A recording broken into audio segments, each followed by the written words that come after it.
दोस्तों, इकाई 1 में जो दशमलव भिन्न है, तो दशमलव प्रणाली है तो उसी से रिलेटेड है दशमलव भिन्न। तो चलिए हम थोड़ा दशमलव भिन्न के बारे में भी जान लेते हैं। तो दशमलव भिन्न होता क्या है? दशमलव जब युक्त संख्याओं को या दशमलव युक्त संख्याओं को जब भिन्न में परिवर्तित किया जाता है तो इसे दशमलव भिन्न कहते हैं। इसका हर हमेशा 10 की घातों में रहता है या रहती है। तो जैसे एग्जांपल देख लेते हैं।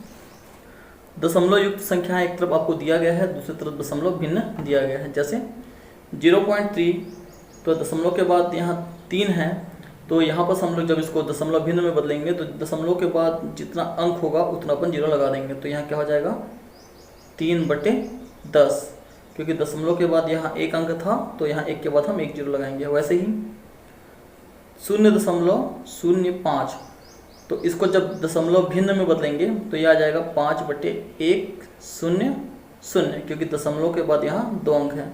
उसी प्रकार 0.005 यहाँ दशमलव के बाद 3 अंक है ना। तो हम लोग क्या करेंगे 5/1 लिख के यहाँ पर 3 0 लिख देंगे। तो इस प्रकार हम दशमलव युक्त संख्या को दशमलव भिन्न में बदलेंगे। 0.5 को दशमलव भिन्न में परिवर्तित कीजिए तो वर्ग 3 में दशमलव संख्याओं को भिन्न में परिवर्तित करें। इस प्रकार के कुछ क्वेश्चन आ सकते हैं। तो 0.5 को हम लोग दशमलव भिन्न में बदलेंगे तो यहाँ दशमलव लगा है तो हम लोग क्या लिखेंगे 5 और नीचे 1 के बाद दशमलव के बाद एक संख्या, इसलिए 1 0 लगा देंगे। उसी प्रकार जैसे 56 है, इसको हमको दशमलव भिन्न में बदलना है तो देखेंगे दशमलव के बाद 2 अंक है तो यहाँ पर हम 2 0 लगा देंगे।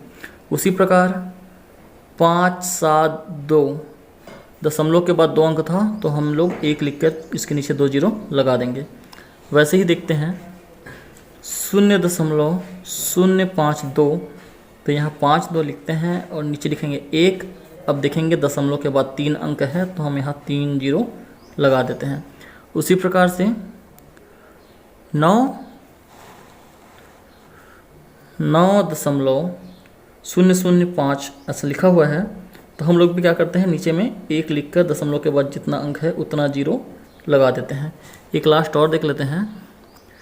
ये दशमलव के बाद 502 लिखा है तो 502 लिखते हैं, यहाँ 502 हो जाएगा और यहाँ 1 लिखकर दशमलव के बाद फिर 3 0 लगा देते हैं। तो इस प्रकार से कुछ सवाल आएंगे या हो सकता है आपको पूछा जाए कि भिन्न को दशमलव में परिवर्तित कीजिए। तो चलिए एक और एग्जाम्पल देख लेते हैं।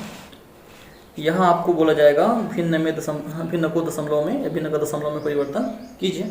तो ये 5/10 है, इसको जब सॉल्व करेंगे तो ये हो जाएगा आपका 0.5। अब यहाँ पर अपने को ध्यान रखना है कि जितना 0 रहेगा उतने अंक के बाद पीछे से काउंट करके दशमलव लगा देना है। ठीक है दोस्तों, यहाँ जैसे दिया है 92/100 है ना, तो हम क्या लिखेंगे पहले 92 को या 92 को लिख लेते हैं। अब देखते हैं दशमलव 1 2 3 शून्य है तो पीछे से गिनेंगे 1 2, सामने कोई अंक नहीं है तो शून्य लगाकर क्या लगा देंगे दशमलव। ठीक है, उसी प्रकार यहाँ देखते हैं 2 3 5 6, उसके नीचे में 10 है तो 10 में 1 ही 0 लगा है तो पीछे से काउंट करके वहाँ क्या लगा देते हैं दशमलव। फिर देखते हैं 5 9 2 6, यहाँ 1 2 3 4 अंक के बाद दशमलव है तो 1 2 3 4 अंक के बाद दशमलव लगा देते हैं।